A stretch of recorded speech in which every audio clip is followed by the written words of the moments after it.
Meantime, Amazon is reportedly considering a plan to lay off thousands of employees, a move that would likely have an outsized impact on Washington State and Seattle specifically. Let's bring in KTTH Seattle radio host Jason Rance. Jason, great to see you. I mean, I always look at these things. When you see Amazon, it's kind of like saying Walmart to me, right? When Walmart starts laying off people, you kind of sit back and you're thinking, okay, something's wrong with the economy. Amazon's laying off people. I know it affects Seattle, but it's a big, giant canary in the coal mine.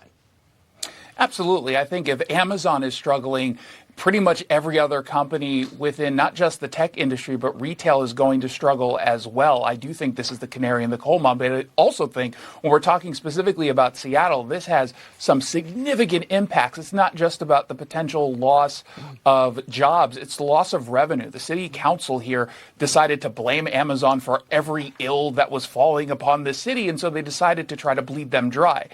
Unfortunately, this means that a payroll tax that specifically targeted Amazon means if you're releasing a lot of these people, if you're firing a lot of these people, that's lost revenue. And the city already is in a hole, about $200 million in its budget. So they don't really know where they're going to get that money from. Yeah, it's amazing. I want to go to topic 2 now. This is from your piece, quoting here, Seattle Council member Teresa Mosqueda thinks that gang graffiti and Antifa tagging is unsolicited creative expression and art. She thinks cleaning it up is just a handout to for-profit graffiti removal businesses. Go ahead. Oh my gosh, this is just so nuts. So this city is just absolutely covered in graffiti, and the mayor actually came up with a plan that will go out and not just clean it up, but actually charge some of the prolific taggers. And then we get this kind of equity argument coming from Teresa Mosqueda. She's actually quoting someone else, talking about how thoughtful it is to pretend that gang signs and Antifa signs like Kill the Rich and ACAB and other anti-cop stuff, that this is art, or as she says, unsolicited creative expressions. Yeah, tell that to the businesses that end up getting tagged with this nonsense, which, by the way, they have to pay to clean up. Mm-hmm.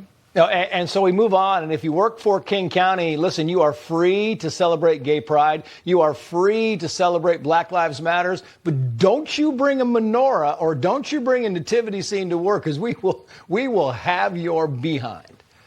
Yes, the King County government is going to war with Christmas and Hanukkah decorations. But what's curious here, it's not just about decorations in the workplace. There are still a number of people who are working remotely, and they're saying your digital workspace, which includes your home office, cannot show certain symbols that are religious in nature as tied to the holiday season because it might offend some people. No one's actually offended by the decorations. They like to pretend to be because they think it gets them some woke points. It is, again, it's absurd, but now this is getting into people's households. Yeah, I got about 20 seconds left. The Oregon sheriffs, a lot of them are not enforcing a new gun law, which I find fascinating. Yeah, in this case, you've got a gun law that was passed by the people, although it was a small number of counties, that effectively bans more than 10 rounds in ammunition or in a magazine. It requires police to maintain electronic searchable database. And you've got a lot of county sheriffs just saying, no, this is unconstitutional. This is going too far. We're not going to enforce. Yeah. Jason Rance, always good to see you. Thank you, sir. Good to see you.